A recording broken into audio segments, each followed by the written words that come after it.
कभी बहुत दिल दहला देने वाली घटना जब मैं सुनता हूँ तो आश्चर्य होता है। जो घटना अभी तुरंत सासाराम में घटना घटी है, छात्र और प्रशासन के बीच। मैंने कल भी कहा था कि सरकार जब कोई निर्णय लेती है तो उसमें सिर्फ पूंजीपतियों के, सरकार की पदाधिकारियों का हित क्यों होता है, सिर्फ माफियाओं का हित क्यों होता है, कॉमन मैन के हित क्यों नहीं होता है, आम लोगों का हित क्यों नहीं होता है। आम लोग कोरोना में कैसे जिए, जीएसटी में कैसे जिए, नोटबंदी में कैसे जिए, क्या हुआ नोटबंदी की परिस्थितियां। यही सरकार कहती थी कि नोटबंदी और जीएसटी के बाद आतंकवाद और उग्रवाद खत्म हो जाएगा। आज तक कश्मीर, मणिपुर, इम्फाल, नागालैंड, अरुणाचल प्रदेश, ऐसे जगहों पर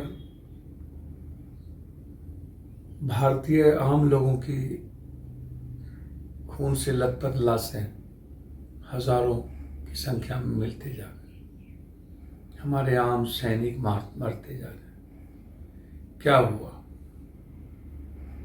क्या हुआ जब आप बात करते थे कि अब किसी सीआरपीएफ, किसी जवान को कीमत नहीं चुकानी पड़ी। आपको तो फुर्सत नहीं है किसी दल को तोड़ने से, किसी दल को खरीदने से। आप तो परेशान हैं सिर्फ अपनी सियासत के लिए, अपनी कुर्सी के लिए। आप इस देश के 130 करोड़ लोगों के बारे में कहाँ सोचते हैं? जब से आप आए कभी सोच तो लेते एक बार। कभी काला धन, कभी रात के 12 बजे कोई फरमान, कभी कोरोना को लेकर के ताली बजवा देना, थाली बजवा देना, कभी दीप जला देना। 1.5 साल के लगभग होने चला। कोरोना देश के लिए नहीं, दुनिया के लिए अभिशाप बन गया। हमारे देश की इकोनॉमी समाप्त हो गई। जब बिहार में चुनाव था तो फिर कोरोना गायब हो गया। न मास्क था, न सैनिटाइजर था। लगातार भीड़, छठ में भीड़, पर्वों में भीड़। तब कोरोना नहीं था। आज 5 राज्यों में चुनाव है, तब कोरोना नहीं है। और फिर आप निर्णय ले लेते हैं। मैंने कल भी कहा कि ट्रांसपोर्ट बंद करने का निर्णय, क्या होगा, क्या परिस्थितियां बनेगी, कहाँ से वो देंगे एमआई, उसके किस्ती। स्कूल को आप बस बंद करते हैं, कोचिंग को बंद करते हैं। एक तो बच्चे का एजुकेशन, उसके करियर समाप्त होता जा रहा है। दूसरी तरफ बच्चे से कोचिंग वाले पैसे वसूल लेते हैं, स्कूल वाले फीस ले लेते हैं, बस भाड़ा तक नहीं छोड़ते। लेकिन आप मिडिल क्लास की स्थिति है कि 3 महीना 4 महीना कोरोना में जिसका सारा व्यापार बंद हो जाए, वो आपको पैसा दे पाए। ना तो आप स्कूल ना कोचिंग को कोई बेनिफिट दे पाते हैं। और आपको जब मन आता है तब आप मुखिर कानून का शासन चलाते हैं। आज इस 5 राज्यों में कोरोना क्यों नहीं?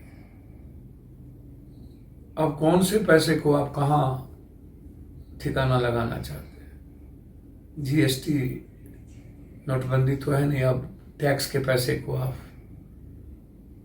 इस कोरोना के माध्यम से आप किसी न किसी बड़े व्यक्तियों को अमीर बनाना चाहते हैं, पार्टियों को अमीर बनाना चाहते हैं। आज जो बच्चों की घटना घटी सासाराम में, उसका क्या गुस्सा है? क्या वो पैसे कमाने के लिए है? उसका गुस्सा है कि उसका माँ बाप मजदूरी करता है और किसी तरह पढ़ाता है। बच्चे पढ़ना चाहते हैं, पढ़ना चाहते हैं। बच्चे की स्थिति अच्छी नहीं है। प्लीज समझने का प्रयास कीजिए नीतीश जी और मोदी साहब। या तो आप बच्चों की ज़िंदगी को सुरक्षित कीजिए। स्कूल में बिना पढ़े जो हमें फीस देना पड़ता है वो सरकार तय करे। कोचिंग और स्कूल के बिजली के बिल, उसके EMI, उसकी जो और भी चीज़ें हैं, ज़रूरत की चीज़ें, उसको सरकार तय करे। और जो घटना घटित हुई है ये दुर्भाग्यपूर्ण नहीं है। दूसरी तरफ मैं लगातार उल्फा के चीफ से बात करता रहा, लड़ाई होती रही, कंपनी के मालिकों से बात होती रही। भारत सरकार ने कभी दिलचस्पी नहीं दिखाई, नीतीश की सरकार ने कभी दिलचस्पी नहीं दिखाई।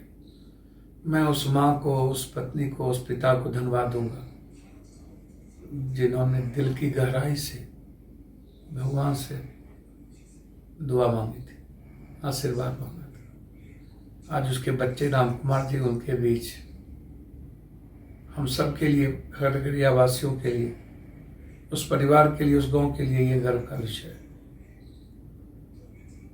मैं धन्यवाद दूंगा उल्फा के चीफ को कि आपने मेरी भावनाओं को समझा। लगातार जब हमारे बच्चों को नहीं छोड़ा गया, एक व्यक्ति को छोड़ा गया, लगातार मैं शासन, प्रशासन, मुख्यमंत्री तक से टच में था। परेश बरुआ जी, यदि आप मेरी बात सुन रहे हो तो आपकी लड़ाई व्यवस्था से है, किसी कॉमन मैन से नहीं। प्लीज, यदि व्यवस्था से आप लड़ना चाहते हो आप लड़िए, मेरा उसमें कोई आपत्ति नहीं है, लेकिन किसी कॉमन मैन की यह परिस्थितियां कभी पैदा ना हो। प्लीज, आपने मेरे भाई को, मेरे खून को छोड़ दिया, इसके लिए आपको धन्यवाद। उस कंपनी को भी धन्यवाद जिन्होंने हमारे भावनाओं को समझा। मैं जरूर कोशिश करूंगा वह बच्चा मेरे ही भी बिहार में अपने परिवार के जीवन के लिए आगे मजबूती के साथ काम करे और एक अच्छे परिवार का निर्माण करे। धन्यवाद, नमस्कार।